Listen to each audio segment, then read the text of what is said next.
I'm just asking folks around the Fredericton area to give me 3 words that would describe this pandemic. So what are 3 words that would come to your mind? Togetherness, crafting, and martinis. Quality time, frustrating, and necessary.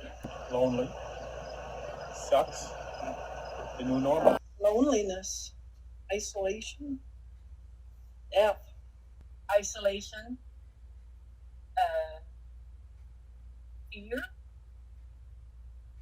fear of getting sick.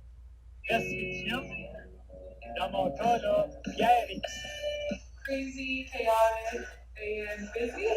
Année scolaire écourtée. Global, challenge, and change. Sad, cursed, and me time. Social media, technology, and family.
It's the heart leaps and spirit flies.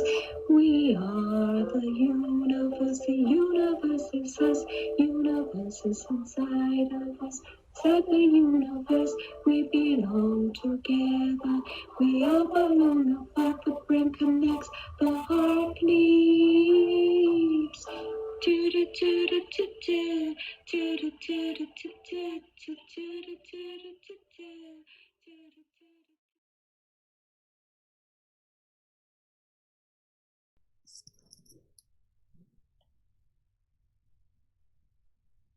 I feel like part of the Brady Bunch. Yep. All these windows. That's I right. know. Or Hollywood Squares.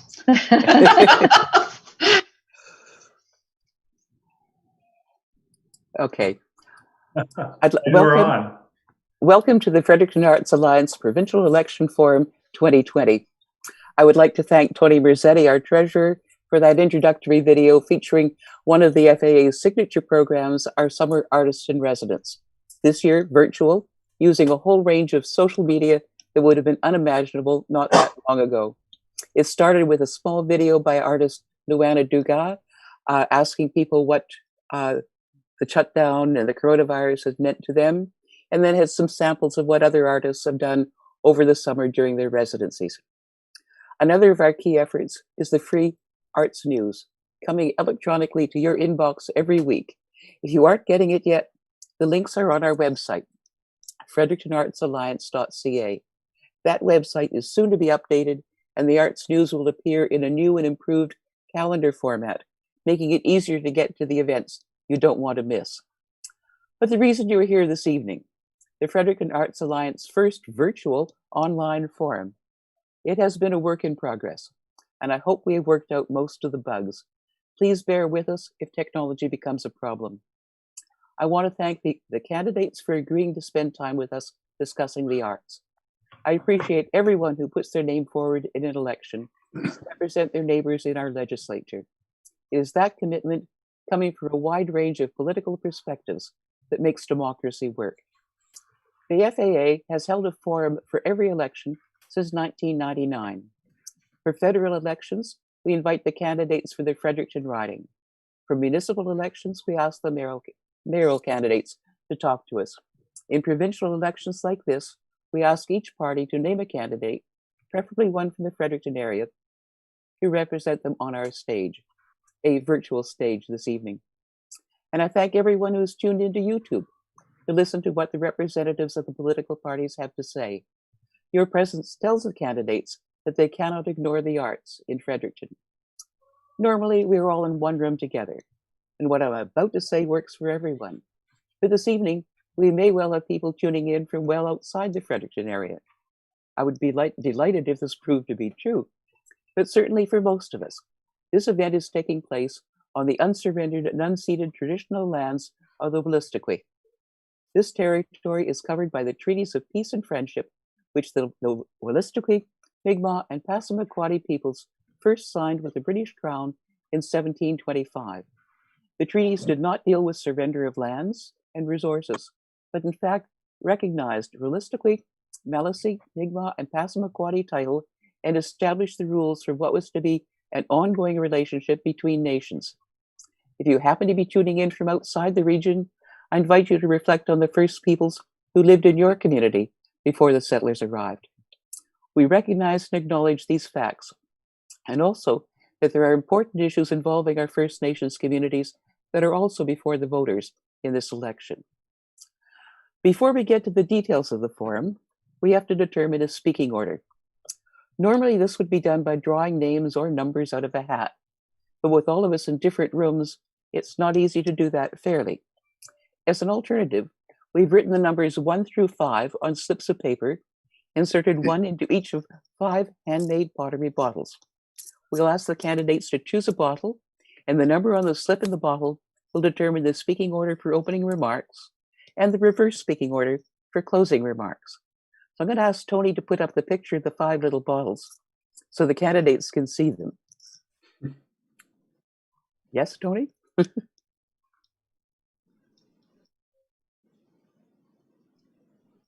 This may be happening on YouTube. It may not be happening here. Who would like to make the first choice? Wow, we're all jumping in. Aren't you, though? I'll choose the second bottle. Okay, which is, the bottles are quite different. Oh, I can't see them, so. No, okay, let me, they're not numbered 1, 2, 3, 4, and 5, because that would be too easy. There we are. There's the little squatty one with the there's a taller one with a handle. There's a little scrunchy one, a little off-center jobby, and a small pinch pot. I'll take the little scrunchy one if I might. The little scrunchy one. This is Sure. Who is this? Brian? Alan Price. Alan. Okay, you get number 5. So Alan will be the 5th speaker, and he will have the first shot at question number 5. Given, who's next? I'll go with the blue one. The blue one, and that was Jeffrey. Jeffrey. You're number 4. So you will be 4th in the speaking order, and you will have the first shot at question number 4 when we get to the questions. Carrying on. It's Nicole. I'll take the black and white one. It looks black and white anyway, that one. This one. Yes, thank you. That gives you number 1. Oh. So you'll be the first in the speaking order, and we'll be dealing with question number 1. Okay. Thank you. We are now down to the pinch pot and the little tall bottle. David, Brian. I don't know if you have a preference, Brian. I like the little tall bottle. I like the little tall bottle, so. The little tall bottle? Okay. Number 2. And Brian, that will, by definition, leave you with number 3. Okay. So have you got the speaking order down, Suzanne? Yes, I do. Okay, I will get the little bottles out of the way so that oops, is taken care of. Thank you. So that determines the initial speaking order, and the closing remarks will be in the reverse order of the draw. It also determines which question each candidate will have the first shot at. However, the order of those questions will be alphabetical by the surname of candidates, again, to switch the speaking order around a little bit. I think that almost completely covers my introductory role in this forum. My one last task is to introduce our moderator, Suzanne Alexander, publisher at Goose Lane Editions. Suzanne has been gracious enough to moderate these panels for quite a few years now, always extremely well, and we truly appreciate her willingness and her skills in keeping the evening running smoothly. So without further ado, Suzanne, it's over to you and the candidates. Thank you, Katie, and good evening, ladies and gentlemen. Hello. Thank you for everyone for joining us this evening. And I particularly wish to welcome the candidates for the PC, Liberal, Green, New Democratic, and People's Alliance parties who've agreed to participate in this election forum this evening. And welcome to all of you who have chosen to join us on YouTube. This is an historic event for the arts debate. It's the first time that this event has been held in a virtual environment. It's also one of the shortest election periods in the history of elections in New Brunswick, and one of the few elections to take place in the midst of a pandemic. Thus far, during this election, there has been very little discussion of the role of the arts in society and of the role of government in the support of the arts. Tonight, we've asked your local candidates to focus on these very issues, and it will be your opportunity to listen and to gather information to help you make an informed decision. As moderator for this evening's forum, let me first talk about how this evening will proceed. Candidates, please ensure that your camera and your mic is turned on throughout the course of the evening. If we wish to mute it, we will do so, but we would ask that you leave that control in our hands. Please also ensure that the chat menu is visible on your desktop or laptop, since we will be using it periodically to alert you when you are nearing the end of your allocated speaking time. And on that note, I'm asking that each of you respect the allocated time and answer all questions as directly as possible. To begin the evening, I will introduce each candidate in the order in which they will be presenting their opening remarks. Candidates, a reminder that each of you will be given 3 minutes for these opening remarks. Once the opening remarks are concluded, I will be asking prepared questions assigned to each candidate by the random draw, which you have just witnessed. These questions were prepared by the Fredericton Arts Alliance and circulated in advance to the candidates so that they could be well prepared for this evening's event. The candidate who has been assigned the question will be given 2 minutes to reply, and other candidates will then be given 1 minute to agree, disagree, or speak to the questions, and then we'll move on to the next question. Following the initial question period and answer session, we will of course open the forum to questions from those listening in. Should you wish to ask a question, for those of you on YouTube, please identify yourself and type your question into the chat menu. As time permits, we'll do our best to direct your questions to one of the candidates. And then at the conclusion of this evening's event, we'll be giving each candidate 2 minutes to offer concluding remarks in the reverse speaking order of the opening remarks. I'll keep it going so you'll know in fact who's going to speak when. And now that we know how this evening will proceed, or at least some of us know how this evening will proceed, here are your candidates for this evening's forum. And I'm beginning in the speaking order. The first candidate I'd like to introduce is Nicole Picot. Nicole is a lifelong supporter of the New Brunswick arts community and a longtime resident of Fredericton. She has worked in the senior ranks of the provincial government for many years. Most recently, she served as the Deputy Minister of Finance before joining NB Liquor as Vice President of Communications and Stakeholder Relations. Among her many roles, she considers that her role as a senior advisor to the Task Force on Aboriginal Issues under Judge Graydon Nicholas and Justice Gérard Laforêt was the highlight of her 3 decades of public service. Nicole has worked as in a senior communications role for Canadian Tire, the Ontario Arts Council, Bregman and Hammond Architects, and the National Ballet of Canada. She has also served on numerous boards and is currently the Vice Chair of the Board of Directors of the Theatre New Brunswick Foundation. The next candidate is David Kuhn. David Kuhn was elected to the Legislative Assembly of New Brunswick on September 22nd, 2014. He became the first elected Green MLA in New Brunswick history and the third Green parliamentarian elected in Canada. He has served as the leader of the Green Party of New Brunswick since 2012. And in the last election, he welcomed 2 more New Brunswick MLAs to the Green Party caucus. Prior to becoming an MLA, David Kuhn had a career as an environmental educator, organizer, and advocate, much of it at the Conservation Council of New Brunswick.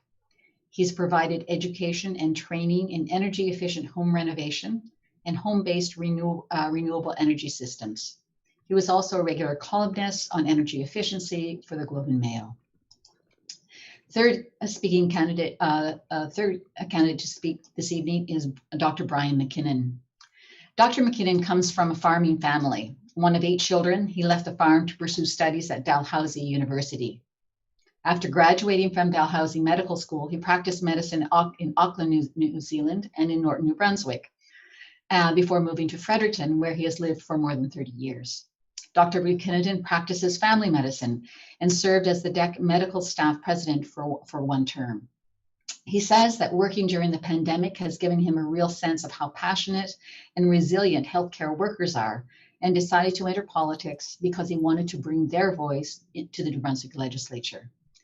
Dr. McKinnon is not only a physician, he is also a practicing artist. His paintings and mixed media work have been exhibited at Gallery 78, the Beaver Brook Art Gallery, and the Confederation Center of the Arts Gallery, as well as in galleries in New York, Montreal, and Auckland. The next candidate to speak this evening is Jeffrey Noseworthy. Jeffrey is currently studying mathematical physics at the University of New Brunswick. He is also serving as a teaching assistant in calculus and a research assistant where he helped develop COVID-19 modeling. Jeffrey is the NDP candidate and the executive chair and a show host at CHSR FM, the campus community radio station. If elected, he has indicated that he will work to improve mental and physical health care, support local workers and small businesses, and support the homeless in communities. And finally, to round out this evening is Alan Price, the candidate for the People's Alliance Party. Alan Price grew up in the Fredericton North Riding. After attending both UNB and St. Thomas University, he spent 5 years as the host of the morning show at Joy FM radio, where he became known as Big Daddy Shine. Since then, he has spent most of his career as a fundraiser for organizations such as Compassion Canada, World Vision Canada, and Kingswood University. Alan Price says that he has spent about a part of his career helping others around the globe, and now he wants to help those in the community in which he grew up. He also thinks that Fredericton North is uniquely positioned as an example of a diverse community. As he says, we have artists, we have different languages, we have the St. Mary's First Nation. Fredericton North is a place where a lot of people choose to live because of the sense of community and because of its diversity. And now, over to the candidates, and beginning with opening remarks with Nicole Pico. Thank you very much, Suzanne, and thank you to the Fredericton Arts Alliance for this opportunity to discuss something that's pretty near and dear to my heart. Alors, bonjour à tous, bonsoir à tous, plutôt. I'm particularly pleased to be taking part in this discussion as the arts have played and continue to play an important part of my life and my family's life. I've had the honor to have had careers in the arts community in Toronto, as Suzanne has informed you just a few minutes ago. But my love of the arts comes from my parents, who were brave enough to take me as a youngster, like I'm talking 8 years old, 9 years old, to many community concert events in the early 70s here in Fredericton. I was a regular at the Fredericton Music Festival and later performed in the FHS musicals and ushered for TNB, but that was a long time ago. Upon my return to Fredericton in 1990, I was introduced to our city's most vibrant visual arts community and have been a supporter ever since. And as Suzanne said, I am currently the vice chair of the board of the Theatre New Brunswick Foundation. During this campaign, we've heard a lot about healthcare, especially mental health, about education, and about the economy. And of course, these are very important issues to discuss. I would argue that support for the arts in all its forms and representing all our communities rounds out good public policy. The benefits of the arts in supporting well-being and mental health are well documented. The arts as part of school curriculum at all levels is crucial, and the economic benefits of a dynamic arts scene are significant. The Liberal Party's platform commits us to continue to integrate artists and their works in our schools, the adoption of legislation recognizing the profession of artist, and the implementation of a book purchasing policy for New Brunswick bookstores, and publishing companies. I believe the potential returns on investments in the arts are both economic and social. And I also believe we really must do more to support the artistic community in this province. Thank you. Thank you. And then now the second candidate to deliver opening remarks is, is David Kuhn. Thanks, Suzanne, and thanks to Katie and the Fredericton Arts Alliance for organizing this. The history of these political meetings on arts is just tremendous. It's quite a track record, and congratulations on that. I guess I see some of the impacts of COVID-19 up close on artists in my own family. Both my brother and sister are professional musicians, and one of my daughters is an actor. And you can see that, well, it's difficult for them to apply their crafts in this COVID-19 environment. They also, therefore, are doing much more on the sort of creative in your room kind of work, script writing and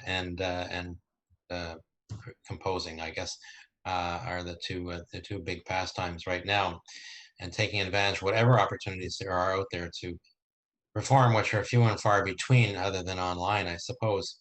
So this has been hard on artists across the boards, and artists and the arts are generally an afterthought when it comes to public policy and to priorities that government sets before itself. We've seen that time and time again, despite the fact that it feeds us, it nourishes us as human beings. It reflects often back to us as people, as peoples, in terms of our culture and place in the world. And it obviously also makes a significant contribution to the economy, which is often underappreciated by government. When you look at the most recent study done, $550 million roughly to the GDP by the arts and culture, and that's arts and cultural workers who contribute that. That's more than agriculture contributes, or pulp and paper mills contribute, or the IT sector contributes, or mining contributes, for example. So it's significant. It's interesting how it's spread out.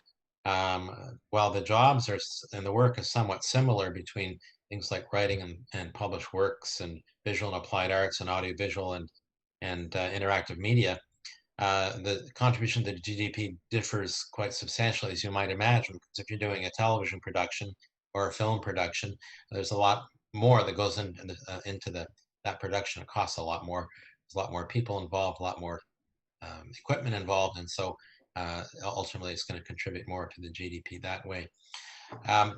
So we have a rich arts community here in Fredericton across the province, and it's so multifaceted with Acadian and the various blends of Anglophone cultures in the province and Indigenous cultures. Just fantastic. What we don't do is export too much of that. We import a lot of our arts outside the province, our cultural products from outside the province. We have tremendous opportunities here to tell the story to the world of New Brunswick and our peoples through our artists, and we need to do more in that way.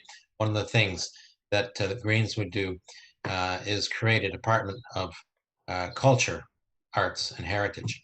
Essentially, we move tourism over to an economic development department, so that there's a minister and a staff that's focus is completely on culture and the arts, so that there is clear turf in government on this whole issue, this whole sector, so that we can move things forward to the cabinet table more effectively and have real champions there with a clear focus on promoting our arts and cultural sectors. Thank you, David. And now I'm going to turn the mic over to Brian McKinnon. Hi, and thank you for inviting me.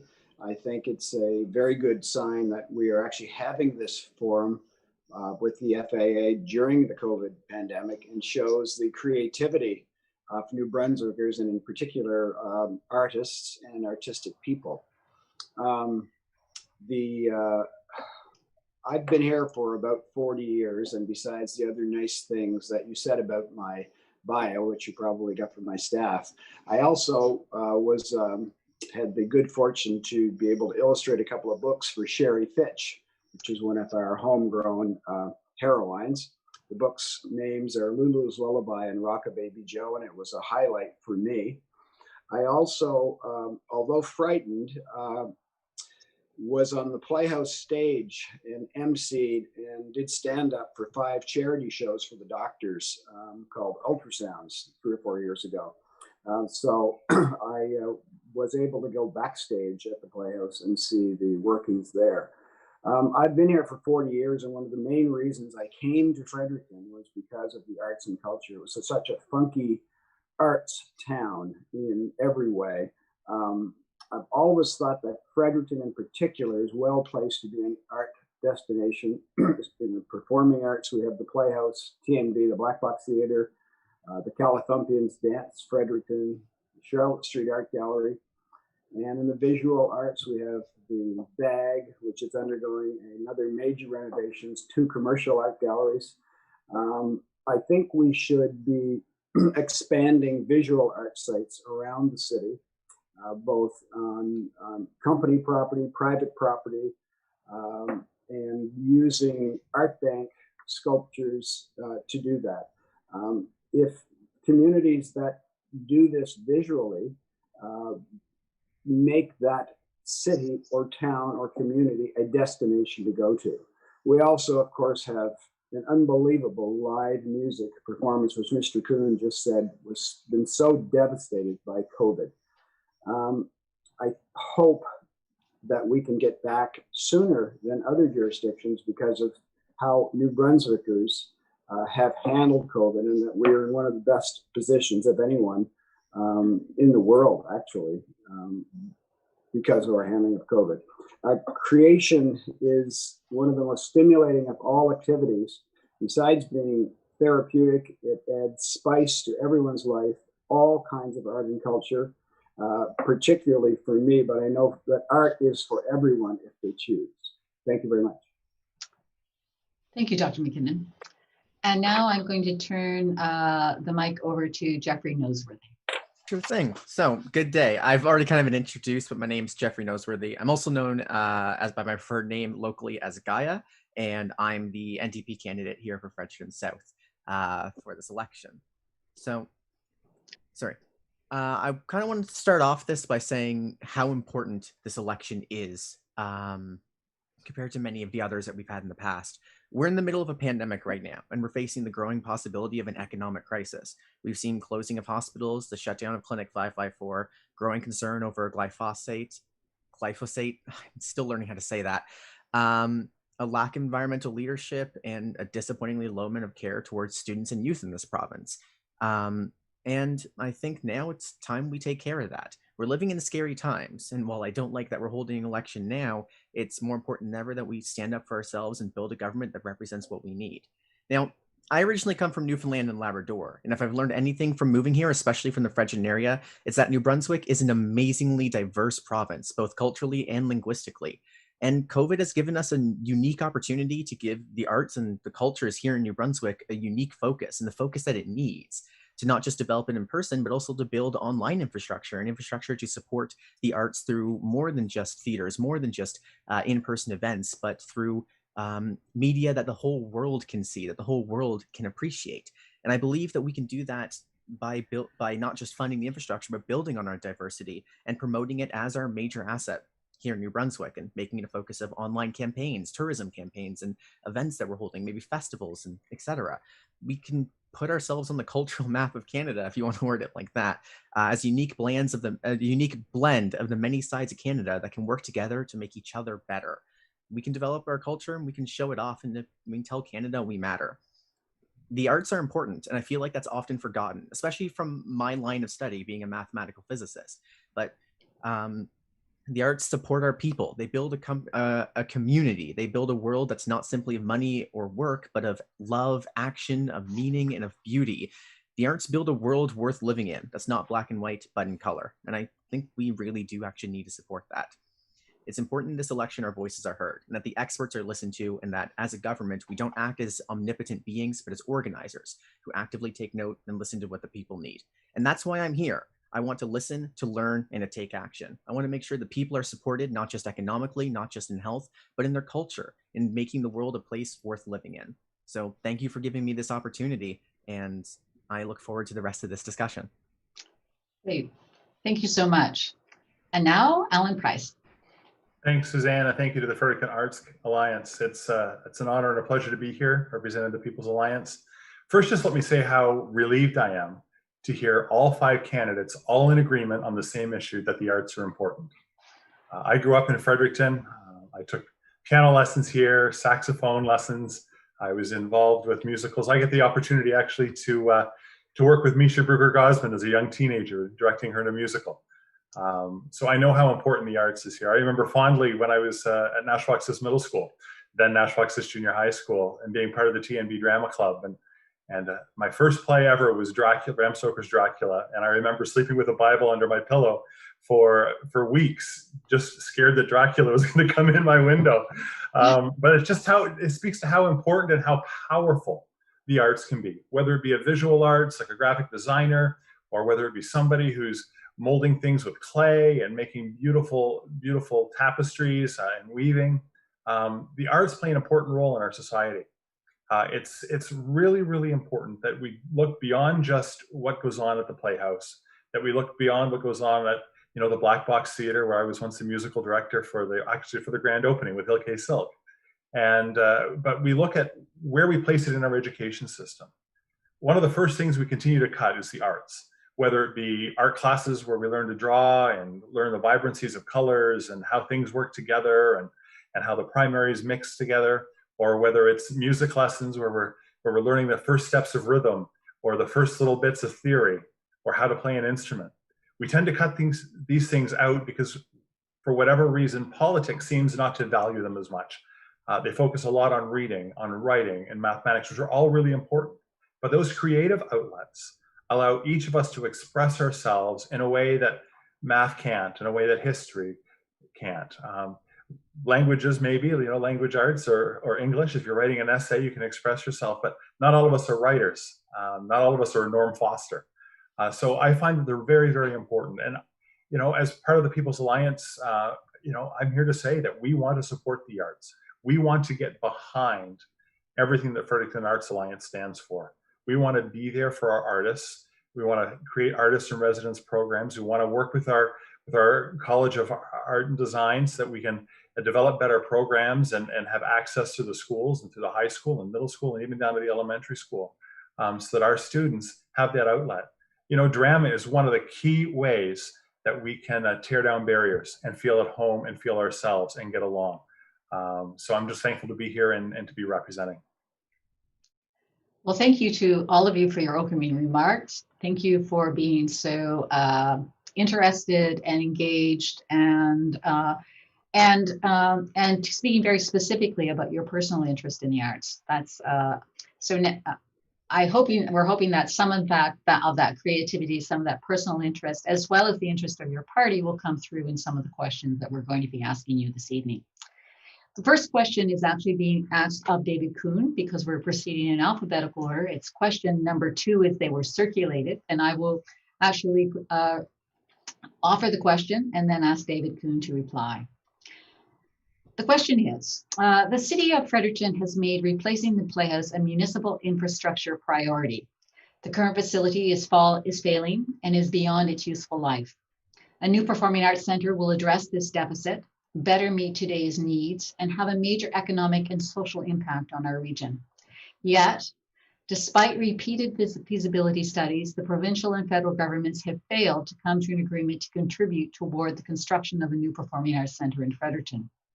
If elected, would you commit the province to invest in the new playhouse, and what would you do to bring the federal government to the table? Well, absolutely. This is the capital city, and we should be a shining example for the arts to the world. People come to New Brunswick, they come to the capital, and our infrastructure for the arts and for culture should reflect that. And we need a performing arts center. It would be in a green capital budget, no question about it. As MLA, I've been in regular contact with City of Fredericton folks who've been working on this, with the Playhouse Board folks and staff who've been working on this, and had the most bizarre meeting with the Regional Development Council Corporation not that long ago, really, on why things were not moving forward. It's bizarre in the sense that there didn't seem that the province was saying different things than the city was understanding or hearing and saying. So the province basically has been taking a position that they're not going to move forward at all with any kind of commitment until they see an actual sort of blueprint for what this will look like. And so the meeting I had in the end was supposed to be with the minister, sat it out. So I had all the staff, all the relevant staff there instead. So it was one of those situations where, you know, you're communicating back and forth, letting the Playhouse folks know what the province is saying, what the city is letting the city know what the province is saying, letting the city know how the province is conveying their position to me, and trying to pull all of that together. But it's a priority. We would make it a priority. It would be in our capital budget, and I would work with our member of parliament, Jenica Atwin, to secure the federal funding, along with the minister responsible for heritage in Canada, who I've known for, I don't know, 35 years of my working life, Stephen Guilbeault. So well positioned to make those good connections and seal the deal. Great, thank you, David. Would any of the other candidates like to address this issue? And if so, if you could just raise your hand and let me know, and then I will actually ask you to speak. Okay, Brian McKinnon. Hi there.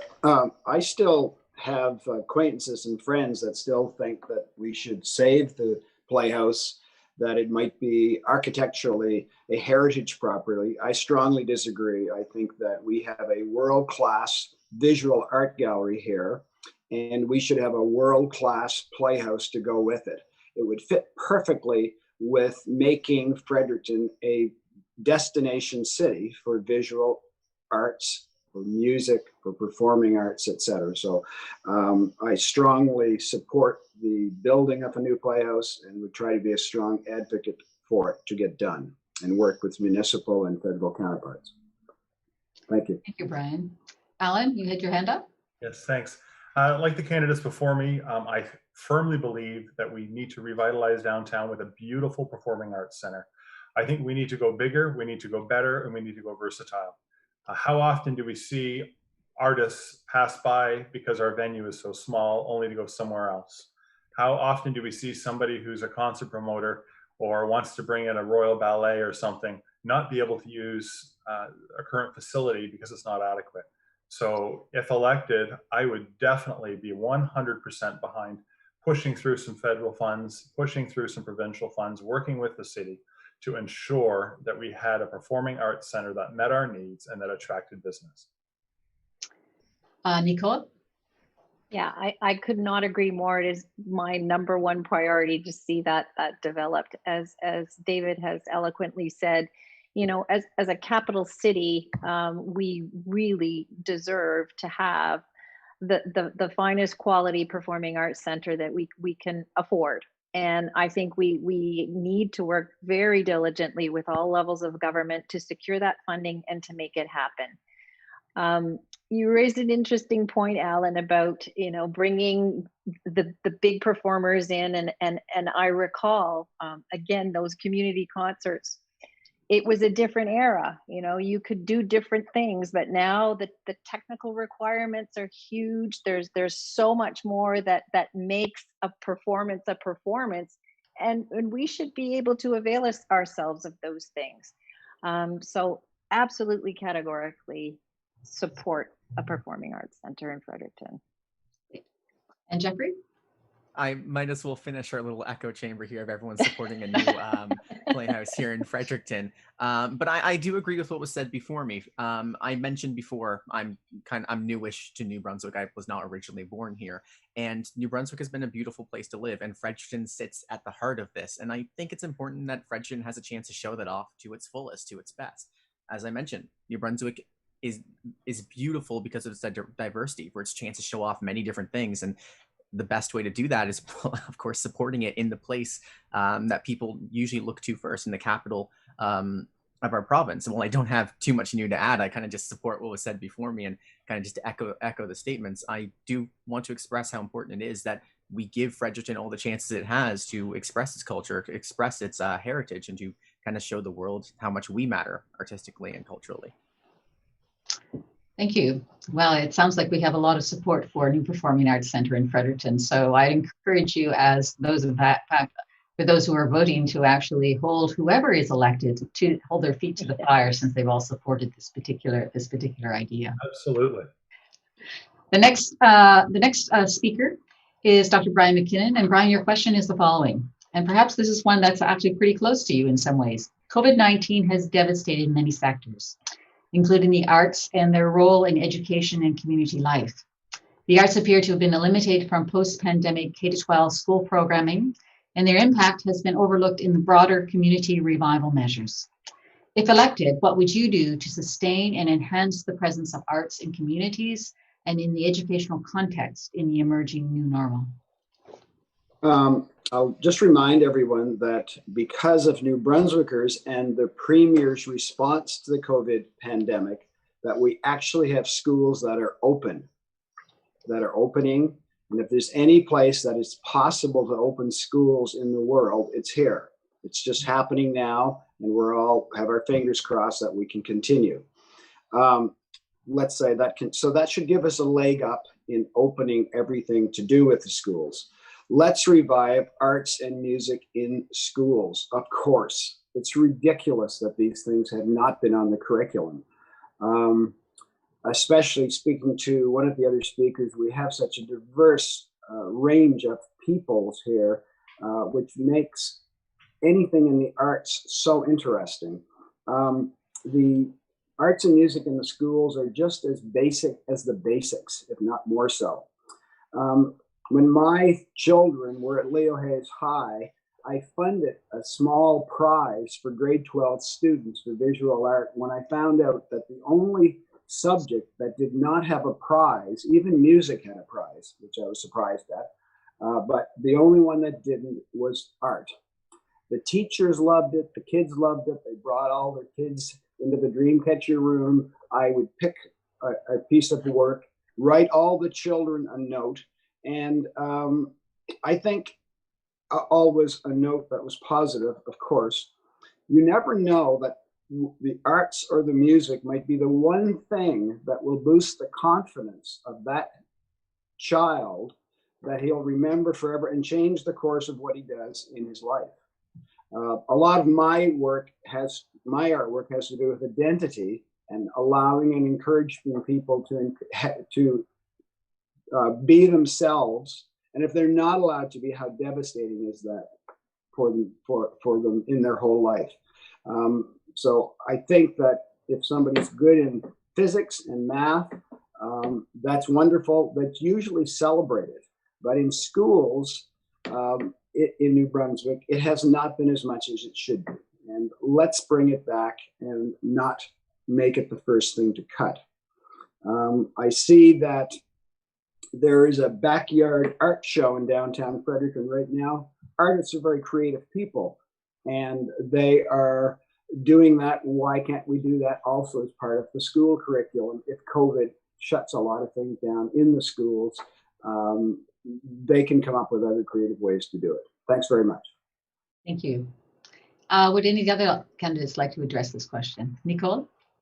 Sure. Thank you very much, Suzanne. And I totally agree with Dr. McKinnon. Absolutely, we need to ensure that there is greater access to arts and arts programs in schools. I would offer up and thank you for the advance documentation. It was very helpful, and I did do a little looking into the COVID-19 resilience program, and I would put out there that perhaps that would be a vehicle to go through to engage with artists to figure out ways, as you say, Dr. McKinnon, artists are creative, figure out creative ways to get those programs going again with COVID-19. And perhaps there would be funding available to do that. Again, in schools, in after school programs. I think it's hugely, hugely important. It's important that young folks find something to be passionate about. And some of them get passionate about math, and for me it was music and performance when I was in high school, and that has meant a lot to me. And I think that offering those things to kids is just an honorable thing to do and a required thing to do. Thank you. Anyone else? Alan? Yeah, arts should have a big place in our schools. Arts classes need to be returned. We need proper funding, proper resources. Why can't we even include a track for the aspiring artists at high school? Whether it's graphic design or metalwork or painting or whatever it is, why can't we properly fund those? Partner with our local colleges of craft and design, partner with paid professionals that can help deliver these programs. And we need to remember, we need to think beyond just COVID-19 and the restart. We need to think of how we're going to continue this once that happens. Perhaps we can access some of the COVID-19 infrastructure money that's been made available by the federal government to rehabilitate some classrooms and make them more available and more useful to spaces like this. I know my nephew's big into computer games, so why can't we even have a game design and computer development courses like that offered and available to those that seek those tracks? Jeffrey? Yeah, so I actually agree a lot with what Alan said about video games and graphic design and other things alongside the more computer industry. Now, I'm of the mindset that we shouldn't have opened schools up in person, or at least done so in a more limited fashion than what we did.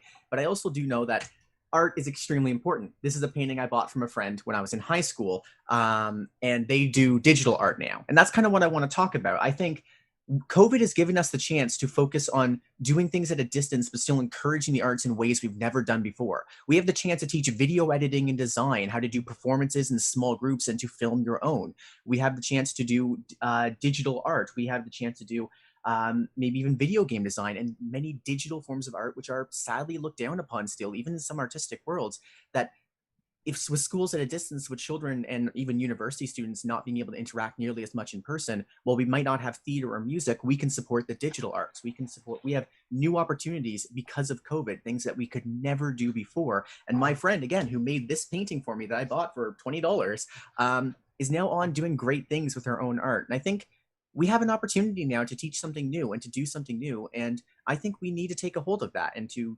guide our students towards, I just want to say, a bit of a brighter future, a digital world that they're entering.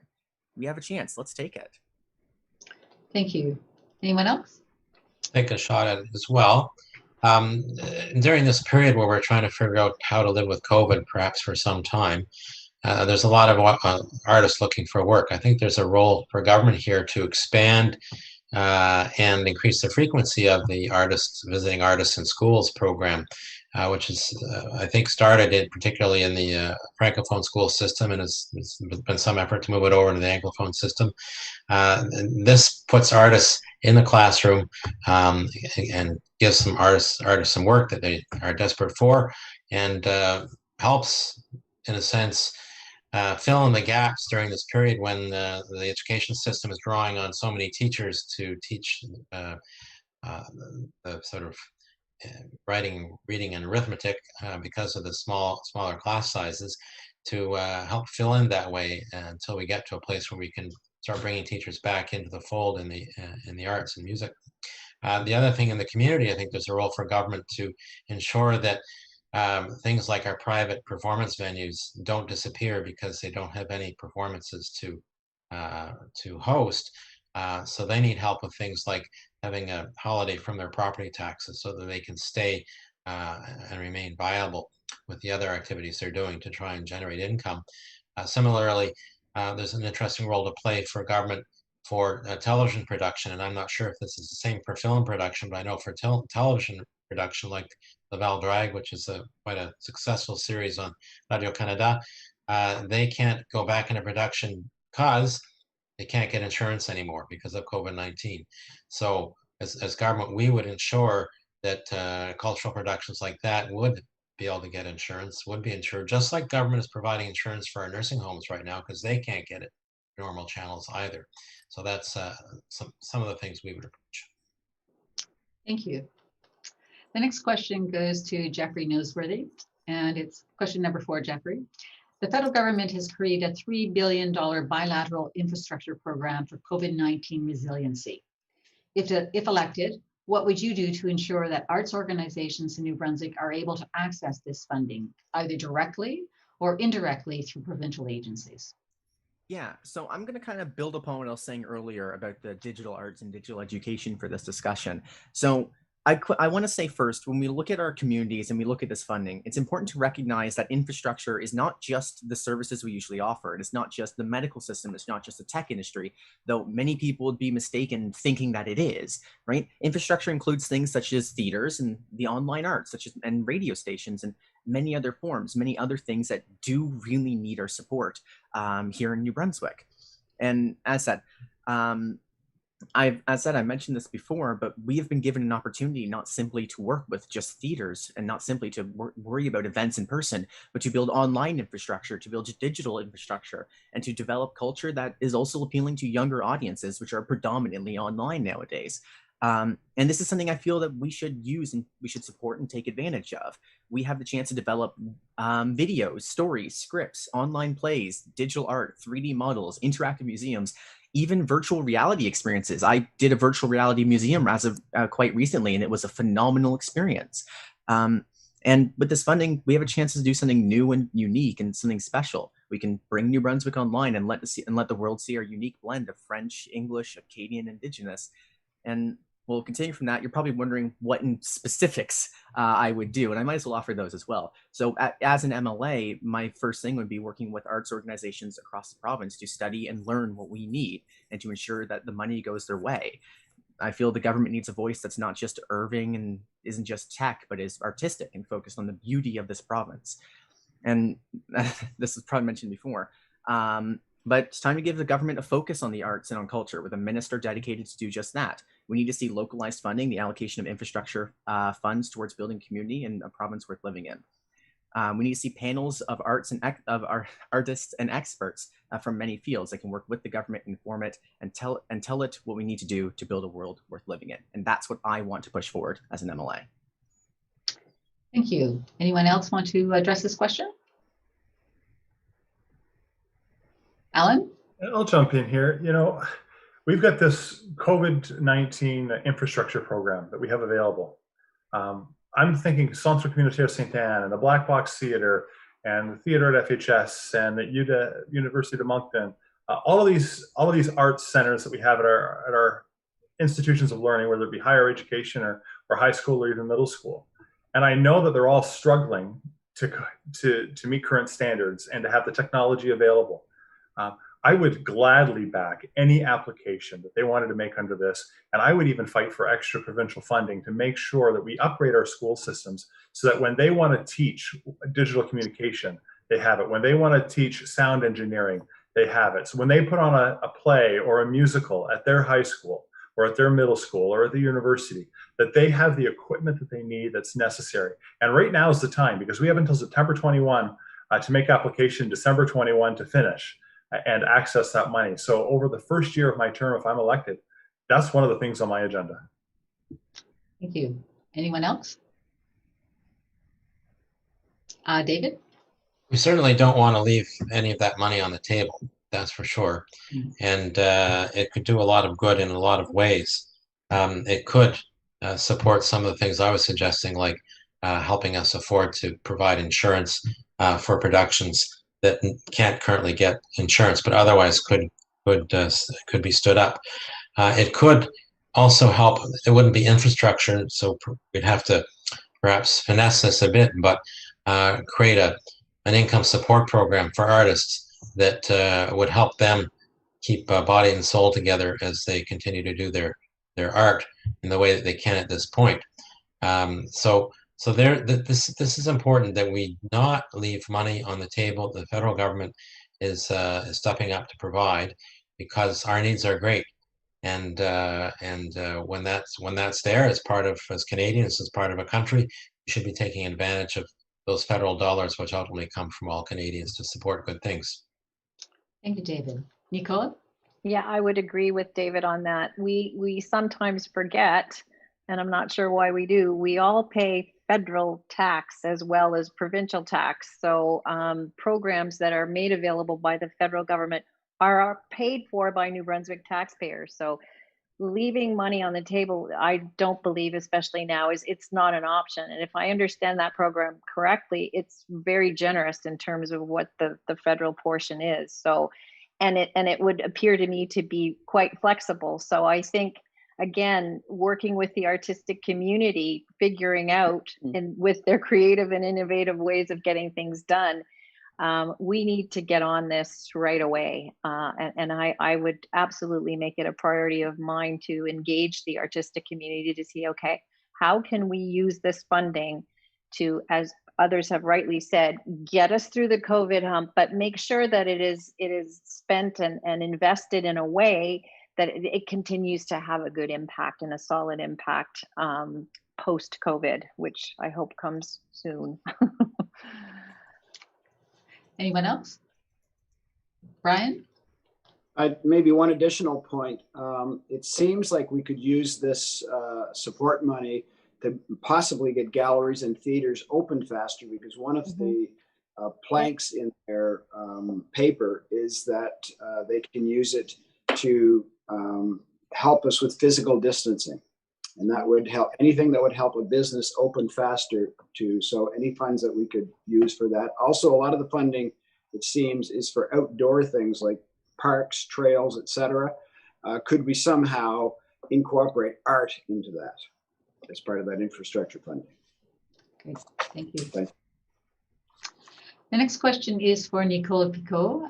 Question number 1 in your list, Nicole. The Tourism New Brunswick website features exactly one item of artistic interest, a video of ballet dancers promoting Uptown St. John as a destination. To find it, you have to scroll all the way to the bottom of the page, and you may miss it. If elected, what would you do to ensure that arts and culture are more central to the province's tourism promotion campaigns, and that they draw from both urban and rural areas? Thank you for that. I went on the website too and had a look and was thoroughly discouraged. I also decided to look at the actual department website to see what I could find that would be reflective of its role in tourism, culture, and heritage. And it's pretty dry. I also know from my own family experience and from having been in government that we have a wealth of art in the New Brunswick Art Bank, which to me it needs to be publicized far more. But to the question at hand, I truly believe that this is an opportunity, again, to engage with the artistic community to produce content. The tourism advertising budget, although it's been cut, and in fact, the whole tourism department has been significantly cut recently. The marketing budget is a substantial piece of business. And I can absolutely see engaging all artists, visual, media, performing, to help provide content. And they should be paid for it. And they should be engaged in helping us promote the wonderful things that we have in New Brunswick. And I'd include Tony Merzetti in there too, because he's a wonderful filmmaker. So I truly believe that would be an important thing to do. When we think about you think about certain cities, you think about certain countries and populations. Like you think about New York City, what would it be without Broadway or without its art galleries? Probably not as interesting. You just don't want to go there to just see Wall Street. And I think that we have, if not more, diversity, absolutely, in terms of our Indigenous communities, our Acadian communities, and all of those things, to really do something fantastic and wonderful. So yes, by all means, we need to fix that. Any other comments? Jeffrey? Yeah, so I actually just went on the Tourism Envy website while we were talking, and I couldn't find the video that you talked about in the question of the St. John of the dancers. I actually can't. Like, I actually searched and like read every video title. I can't find it. So I see that as a big problem in our province, that we're not giving the artists and the performers in our province the time and effort they deserve. And I think that's a shame, because New Brunswick isn't just the Bay of Fundy. It isn't just Fundy National Park. It isn't just Mount Carleton. New Brunswick is one of the most culturally diverse places in Canada. We have artists here in Fredericton, one of whom I met very recently, who do Indigenous arts and who do a wide variety of performance arts and visual arts and musical arts that goes unrespected. We have a beautiful Acadian history, and we have beautiful French and English history, and even the interactions that have become positive between the two. And well, we need to focus on actually talking about that and how beautiful, I said it many times, New Brunswick can really be because of this fact. And we have a lot to show, and I think it's not getting the focus. So with promotional campaigns, all of our ads and things that we focus on, even designing tours, because I know that's a thing that governments and other businesses do, we need to put a focus on this diversity and all the unique things you can see artistically and culturally around this province. There's a beauty to it that I think is going unrespected. And I'll probably end up talking about it again, but yeah, I think that's something important. Thanks, Jeffrey. Anyone else? David? So there's a part of our platform that's entitled Nature plus Culture equals Tourism. And I think those are really the pillars for tourism in this province. And I have so many issues and ideas to improve tourism in this province, which is a whole other discussion. But the arts piece fits nicely into it. For example, we should have, as part of our outreach internationally, a presence in Europe, where we can promote our culture, where we can promote our artists in particular, and promote tourism collectively. And we can do that in collaboration with the other Atlantic provinces to make it affordable. But we should do it. When I was at the Climate Summit in Paris in 2015, it struck me that we didn't have that kind of presence at all, despite what we have to offer, despite the tremendous interest there would be in all of our cultures in this province and the art that they produce. So I think that would be a key thing, to have some presence internationally, particularly in key markets, to promote our artists and art. The other thing is that tourism does need to be kind of, in my opinion, reformatted. And in doing so, we would integrate this notion of nature plus culture equals tourism. So that was the heart and soul of our tourism promotion, which right now during these COVID times needs to pivot more so to focus on the provinces within the Atlantic bubble. We didn't get the kind of tourism we thought we'd get this summer from the other Atlantic provinces. And so I think we really need to do some marketing focused on those other Atlantic provinces within the bubble during this time, when our major market and audiences is going to be those provinces for performance type art. Thank you, David. Brian? I think that he is correct that art and nature can equal tourism. Nature's just sitting there waiting for us to see it, enjoy it, etc. Art's something that we create. We have a wealth of it across the province. So how do we do that?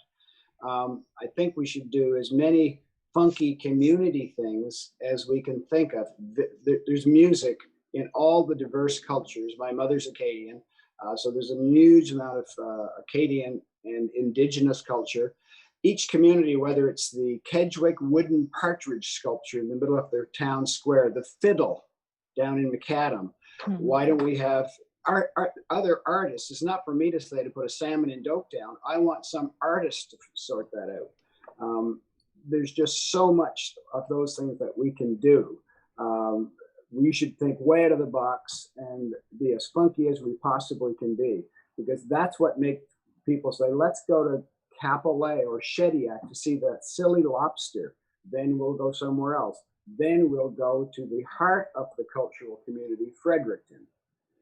So I do think there is a lot that we can do. The nature part has been taken care of reasonably well, but it's not enough. We have to have the culture to go with it, and that's where the work begins. Thank you. Thank you, Brian. Anyone else? Okay, we'll be moving on to the next question, and this question is for Alan Price. And Alan, you talked earlier about theater, so this question is for you.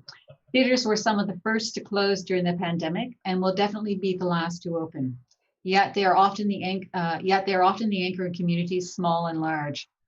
Now that the Atlantic bubble has opened, what should New Brunswick do to ensure that theaters can be reopened, that audiences can be reached through more effective promotion campaigns, both local and through tourism promotion campaigns within the region, and that the arts and cultural sectors can be better and more effectively recognized and supported in this context? Let me start with the last part of that question, because it kind of ties in with the last question, talking about our website. I too, like Jeffrey, tried to find that video, and it took me some doing. I did finally find it. If I clicked on the urban button and then scrolled through to the bottom under the urban button, there it was. So Jeffrey, you can go look that up, and you can see it's quite a nice video, actually. At least if it's still there. I know sometimes websites change, but we need to use that as a beginning of our platform for advertising the arts and our culture. I agree with Mr. Kuhn when he said that how did you put it, Mr. Kuhn? That nature plus culture equals tourism. Why are we only focusing on those beautiful pieces of nature when we have beautiful pieces of art, when we have beautiful musicians, when we have beautiful artists, when we have all kinds of great theater and dancing and things going on here? That needs to be much higher profile on our website. So I'd work with the art societies and local municipalities to produce a back-in-business marketing advertising for both print, for television, for radio, for the internet. And I would get that all over the Atlantic provinces to start, because we are open here right now. Secondly, in order to reopen, of course, you've got to take some of those safety precautions. So I will work with the provincial government and make application for some of those infrastructure dollars being made by the federal government in order to ensure that safety precautions were in place. Whether it be little signs on the floor, like when you go into Giant Tiger and see little tiger paws, or whether it be plexiglass, pieces. I saw one outdoor concert where they had these little plexiglass podiums, and you had plexiglass in front and on the sides, and you could have a small bubble in there of 4 or 5 people. Whatever it would take to ensure that we can begin to reopen the viewing of our artists, the viewing of our musicians, things like that. I mean, I look at that website, and we have a Harvest Jazz and Blues Festival. Why isn't that featured on there? Why aren't the ECMAs featured on there? We need to continue to grow and continue to do that. And I would want to work with those artists to ensure that our First Nations or Acadian cultures and things like that were brought forward as well. Thank you, Alan. Jeffrey? Yeah, so I first want to thank Alan for telling me where to find the video. I have actually found it now, and that took 2 people to find. So I want to go back and say, wow, that was shockingly difficult. But going to the opening of theaters and going to how to reach audiences, I kind of want to look at what we're doing right now. We're holding a debate and a discussion about the funding and the supporting of the arts governmentally online through hosting it to people through YouTube. And if you have ads running on it, which I know you don't usually on live streams, that's a source of income for the arts as well. And I kind of want to talk again about how the world's moving in a digital direction, and it's time that we catch up and follow along with it. while maybe it's not going to be as feasible to open theaters beyond a lower capacity, we have the chance of showing the world, showing Europe, America, Canada, and any other country around the world our arts through the digital lens. We can show them our arts through filming and through video and through live stream and through, I don't know, even competitions and things such as that. We have, as I said, we have a wide, diverse set of culture and arts here in New Brunswick. And well, if we can't do it in person, we were given the perfect opportunity to do it online. And in my mind, that's one of the best ways to help support our arts and ensure that if something like this happens again, we don't need to ask, how are we going to support our theaters if they close? We need to say, well, time to turn to our other plan and put a bit more focus into that.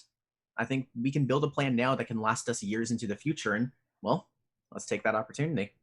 And well, again, as an MLA, support it through government funding and through the funding we talked about earlier with my question. But I think that was a no-brainer.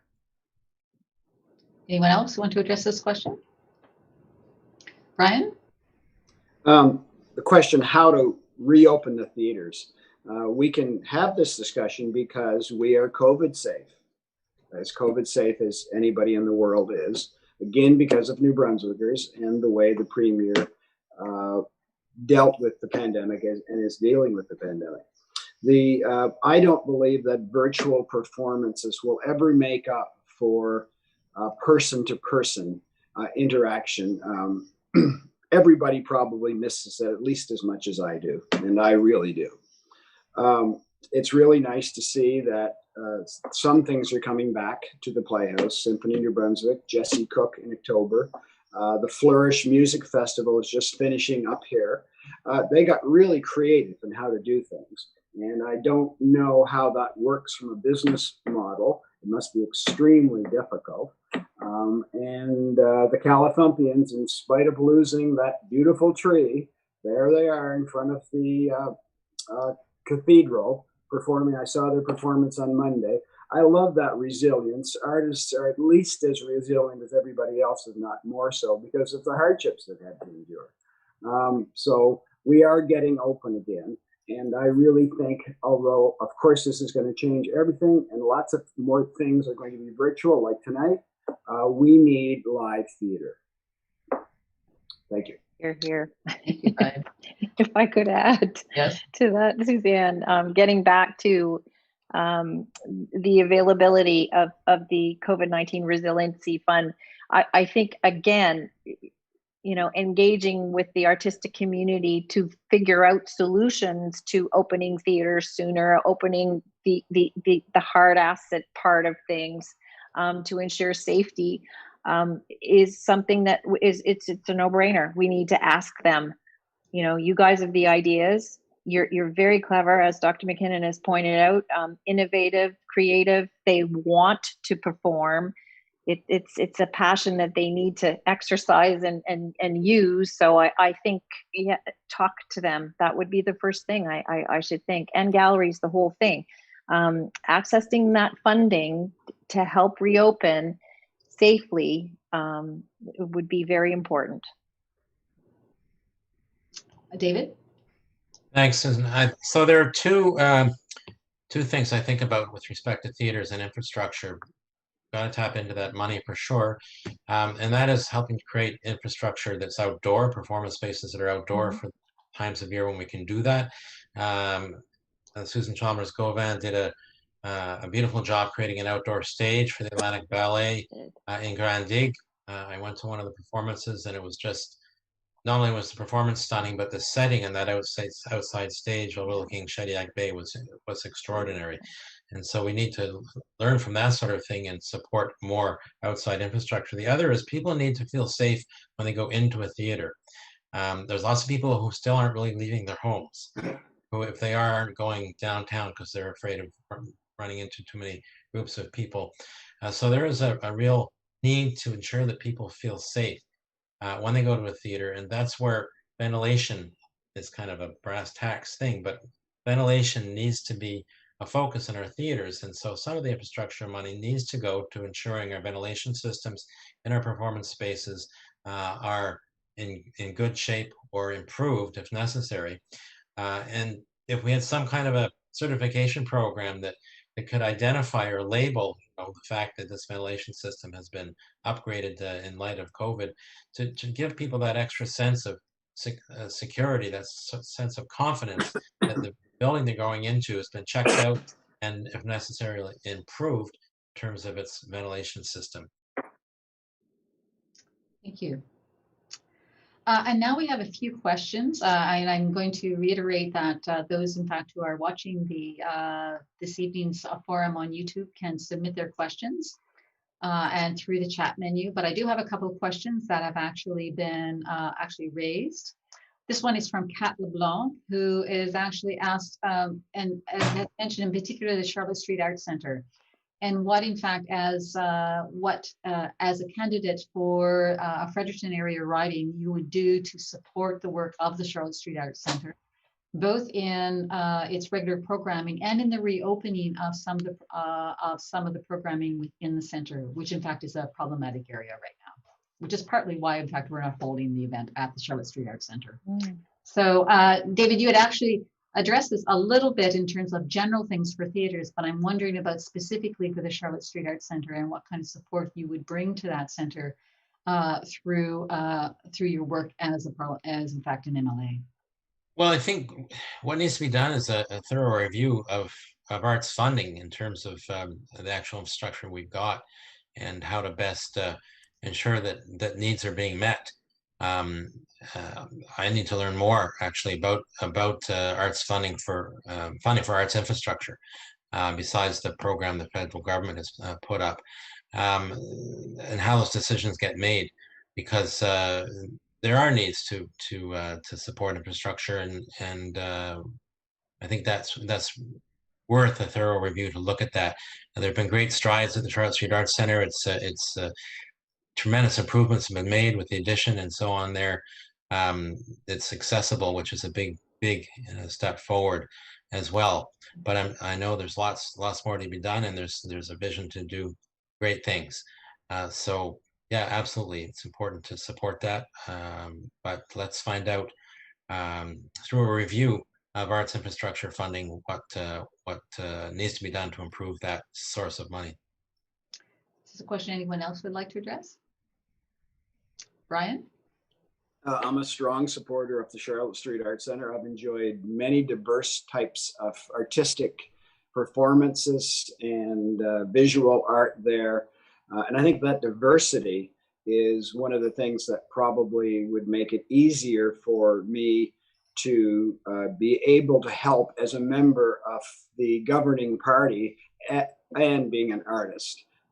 It's done such a great job. And now it's open to everyone from a standpoint of with the new addition. So that's where I think that I would be able to help as an MLA in the governing party. Okay. Thank you. Jeffrey? I've talked generally about what we should do in regards to funding and accessing funding and putting it towards theaters before, but I want to do something that is very rare for candidates in these debates and say that, mainly because I'm from Newfoundland and still learning about local culture, I'm not super familiar with topics like this. So I want to say the most important thing that we should do as a government and as an MLA is not say I have the answer, but say I know who has the answers and I know who to ask and who to go to learn what they feel would be the most important. And I think communicating with the people who run the center and the people who are organizing, communicating with NB Health as well, to come to an understanding of what they feel is the best steps to opening it up and what we as a government can do to work together towards its reopening and towards making sure it can remain safe but active as well would be important. I wanted to kind of focus on this and take question time to answer and say, as an MLA, I think it's important to recognize we know maybe one or two areas well, and we need to recognize who to talk to and who has the answers and who can help guide us in knowing these things. And as a person from Newfoundland, a province that has only a tourism economy that just crashed, I still have to learn about the local tourism. And I think it's important that we talk to the people who know these things. And I just kind of want to put that forward. I think that's the most important step going forward with something so specific. Great, thank you. Anyone else? Okay, Nicole? I would echo Jeffrey's comments about engaging the Charlotte Street Art Center and what they feel they need, and also to Mr. Kuhn's point about reviewing arts funding and programming. But again, I think we need to seize these moments pretty quickly in terms of achieving things, because there are opportunities that are out there, and we have to move on them. And I think that would be important. I also see the Charlotte Street Art Center and perhaps being an extension of perhaps including more after school programming, other things that we could engage the center with to help kind of fill in gaps in other areas in the school curriculum and other arts programming. So thanks. Anyone else? Okay, next question is from Myrna Gunter, who has asked, has highlighted the issue that in fact many both public and private galleries are no longer open, or are just beginning to open them up. Many are not, and in large measure because of the cost of actually reopening in a in a pandemic world, and so some of them have chosen not to open because of those associated costs. And so our question is, how in fact can the provincial government support the opening of both public and private galleries where in fact there's a dependence on New Brunswick artists to have their work exhibited? And I'm going to ask this question of Brian McKinnon. Firstly, we could look into, since it's one of the other questions, we could look into that federal infrastructure funding, because it does involve money for helping businesses get through social distancing to help open. If we can go to the grocery store, we should be able to go to an art gallery. There are problems with entrances and exits that I've heard from the gallery owners and curators, but I think that those can be solved. And if we need extra funding, it seems like that infrastructure funding is there federally. As a province, we might have to put in up to 20% of that funding, but the federal government will kick in 80%. That's something that we could do. I can't see it being that expensive to be able to help these galleries open. Thank you. Anyone else want to address that question? Alan? Yeah, I'm in total agreement with Brian. I don't see why not open for business. Let's help these galleries, and let's, if in the short term the province needs to kick in a little bit extra until the federal funding comes through, I can't see exorbitant expenses. When it comes to a budget, it's just a drop in the bucket.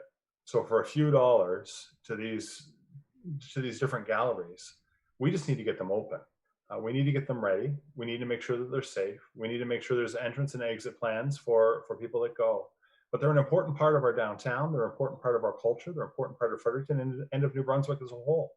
And I think Myrna, you're right on the money. How can we do it? Well, we just need to do it. We need to figure it out. We need to work with each individual gallery, and the province needs to come forward and support this. And then, of course, with the federal money too. Okay. Anyone else want to address this? Nicole? Just perhaps a little bit outside of that realm, a lot of these galleries, with the exception of the Beaverbrook, of course, are small private business. And sometimes it's hard to wrangle your way around government red tape when it comes to this kind of thing. I would suggest that, the provincial government should be very supportive, and I would be as an MLA, of making sure that there's a good relationship with WorkSafe, a good relationship with public health, helping to facilitate those kinds of conversations, because there are a lot of rules to follow. But sometimes through discussion, you can figure out ways to make things happen. So I would suggest that would be part of that, and obviously going after the federal dollars as well. 80-cent dollars or 20-cent dollars rather, it's a pretty good deal. So I would go for it. Thanks. David? Part of the problem here is the way government is looking at how businesses are coping with COVID-19 is they're not doing a kind of triage. They're not saying, okay, this part of the small business sector is at particular risk because of the nature of their business. And a significant portion of that will be the cultural sector and the arts sector. And this is how I'd want to organize it. If we organize it that way, then you can better target the supports for business to those who need it most. And we know that in many cases right now, because of the nature of their business, those who need it most are in the arts and culture sector, like small galleries. So if we do that kind of triage in terms of thinking about business, small business support in our city and in our province, then the support will be much more readily there to ensure that they can open. Because right now it's kind of a scattergun approach. Everyone is sort of being treated equally in terms of the impacts of COVID-19, and that's just not the case as we've discussed tonight. The next question comes from the New Brunswick Summer Music Festival and the New Brunswick Choral Federation, both of whom have raised some questions about live streaming, about the use of digital media, and the associated business model. One of the issues, of course, with live performances is that there's ability to actually engage with audiences and to actually receive revenue from people who are actually attending events. However, online events, it's a much more difficult way to actually to devise a business model that works, that allows some funding, allows for some funding, or allows the organization to recoup some of the expenses. At the same time, there is in fact very little of either federal or provincial funding for some of the equipment and from some of the associated costs of live streaming events, particularly if in fact there's no revenue model. So the question is, how would you address this particular issue? And it's a bit of a conundrum for many arts organizations. And I'm going to address this to Jeffrey. Yes, thank you. I'm actually really glad to hear this question, because this is a question that's really common now in every field of the arts and every field of production. And it's a harder question to answer. So first, on how to get the equipment. Well, the equipment is infrastructure. It's a weird kind of infrastructure, admittedly, but it is still infrastructure because it still builds your business and allows your business to reach an audience and to perform its tasks and to perform its service. So in the end, it is a form of infrastructure that I would believe would fall under the funding that we discussed earlier. But when it comes to how do you monetize this and how do you make it viable? Well, building an online performance is very much, or building an online platform is very much like building a new business entirely. You have to build a new audience online, and you have to build up a relatively large audience to be successful. But there is good news that many of the services out there do have very viable ways of making revenue from it. The most common platform for live streaming is a platform like Twitch, which allows ad integration, where let's say you have about 2,000 people watching live, you can actually make a relatively large amount of money back for a couple hours of performance through regular ad breaks. YouTube has a very similar model, though it's less available for making money because you get less per ad watched. It still follows the same general idea, in that you monetize through advertisements and through sponsorships, and by having other businesses that perform a more in real life service, such as like many tech businesses do this, and many product-based businesses do this, and allowing and receiving their support through either sponsorships or through just airing their ads. It's very similar to how radio and TV do it, but it's a little bit more hands-on. And again, it's difficult because you have to spend a while building an audience, but we as a government can support these businesses in doing exactly that. We have the infrastructure funds available from the federal government, and we should be looking at digitizing these things so that as the world becomes more and more online, we already have a built-up audience and we already have built-up infrastructure. It's better to shoot early so we're ready when it actually becomes a necessity. So overall, we as a government should be supporting that and advocating towards that, because in the end, that's another revenue stream that is relatively easy to access once the equipment is obtained. So that's my statement on it. Anyone else want to address this thorny question? Nicole? First thing I'd do would be to hire Jeffrey, because he seems to have a really good idea on how to get this done. I'm working on an online presence right now. But I do think, look, we've got a lot of innovative companies here in New Brunswick that I'm sure could help out. And I think in terms of monetizing all of that stuff, the platforms are there. I think, again, it's a question of maybe taking down a few barriers. I don't know why a choir director would necessarily need to know how to run a show on a platform. So let's find the expertise and put those folks together to make sure that those things happen. And obviously, you're right, Jeffrey, in terms of providing the infrastructure. So we need, the equipment to do it. I would also say that we probably need to have a pretty robust broadband capacity to be able to spread it out as far as we can. So that would be a consideration as well, to make sure that it is robust and that it's getting to all corners of the province. And I know each party has a particular view on broadband. So I think that that's where government could absolutely help. And I would see that as something that I'd be very keen to do. Okay. Anybody else? I'm not sure if the question was just about live streaming or whether it was somehow getting musicians to make more money. I know in Prince Edward Island, they've already done a couple of almost like drive-in live performances with the video being behind them and people being not in their cars, but sitting, and the ticket prices were relatively high and the bands made money. They've had two fairly large events. I would think, again, musicians are very creative people. The live streaming, of course, would be very important. But that's another thing that I think Flourish did it a little bit, but I think we could do it a lot more.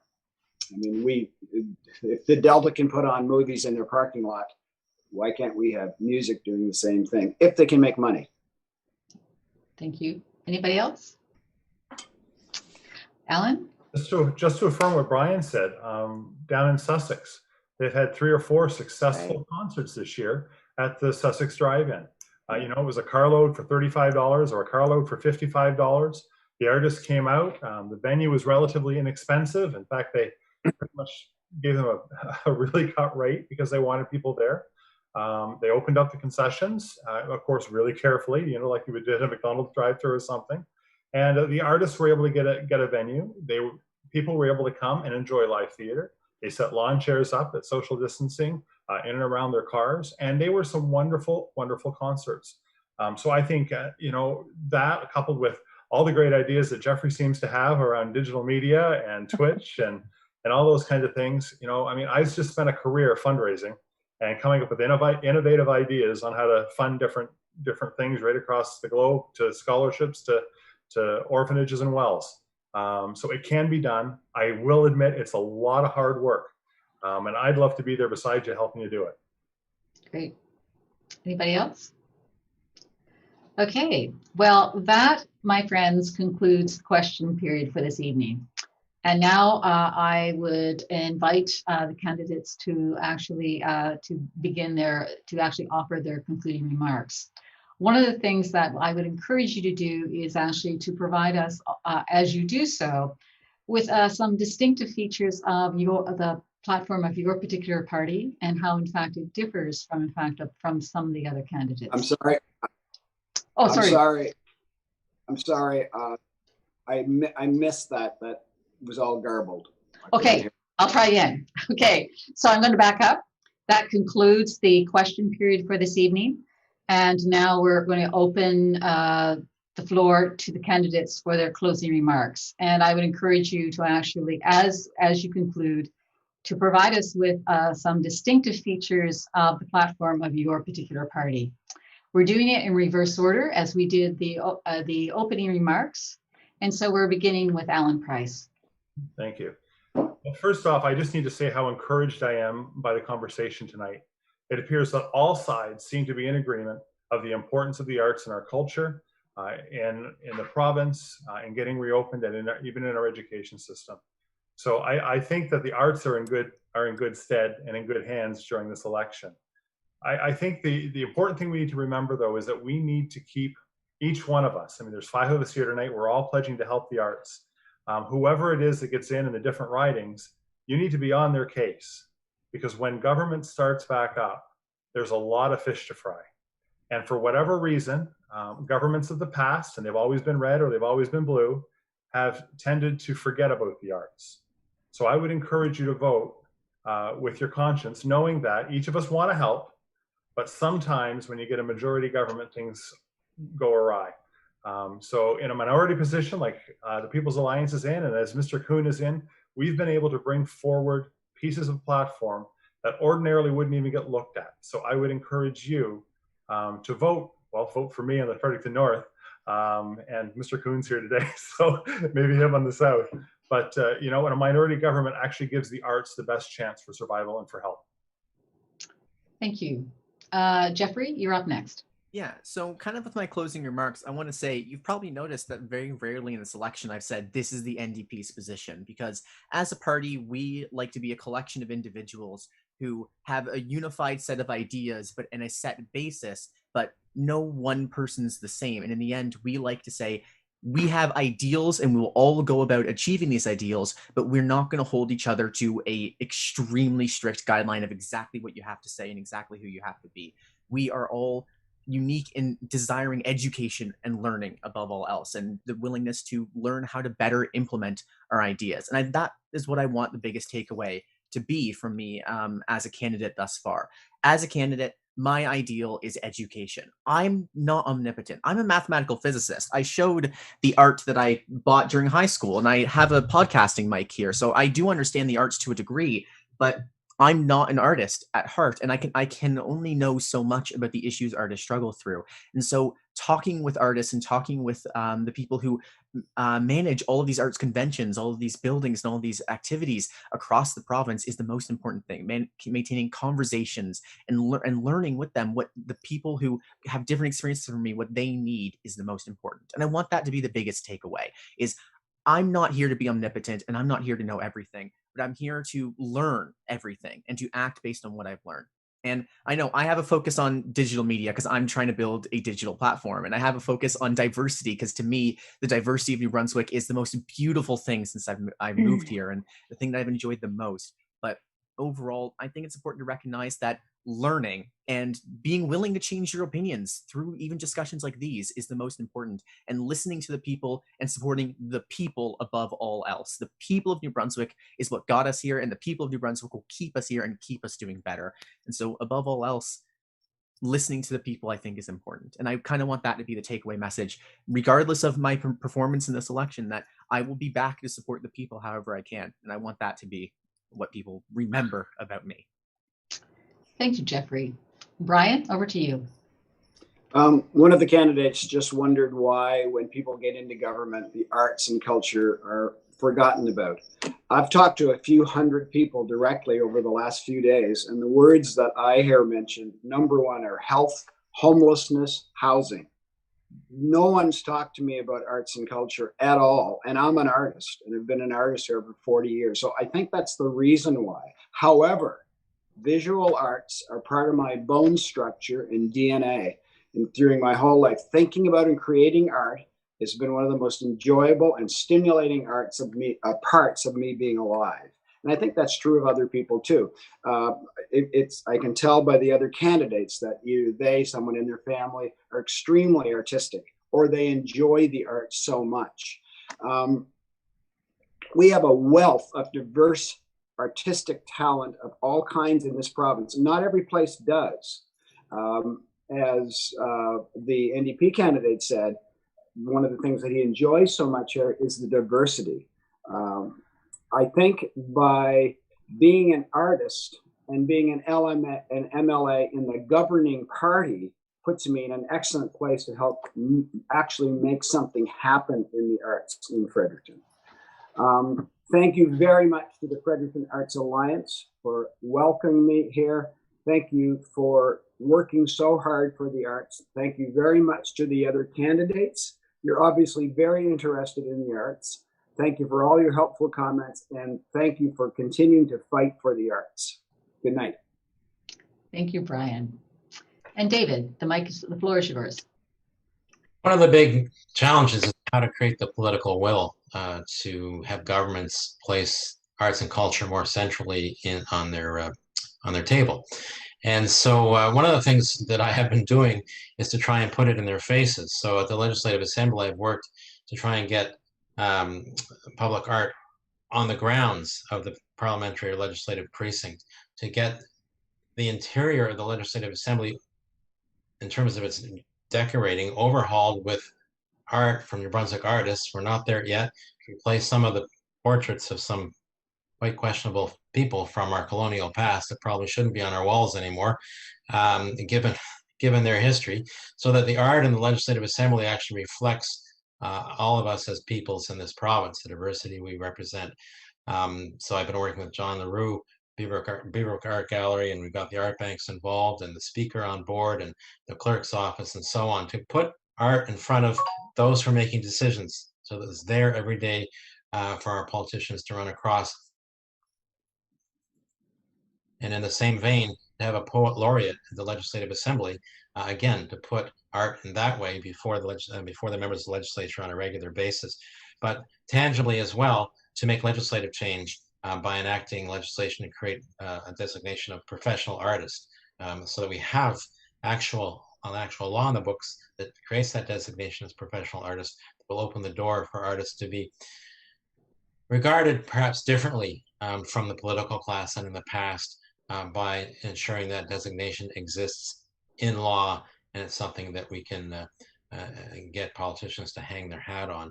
So those are some of the concrete things that I've been doing and that are in our platform this time around in this election campaign. Thanks to all of the candidates. That was a really interesting conversation, and I think everyone watching benefited from all of our thoughts and ideas and passions about the arts.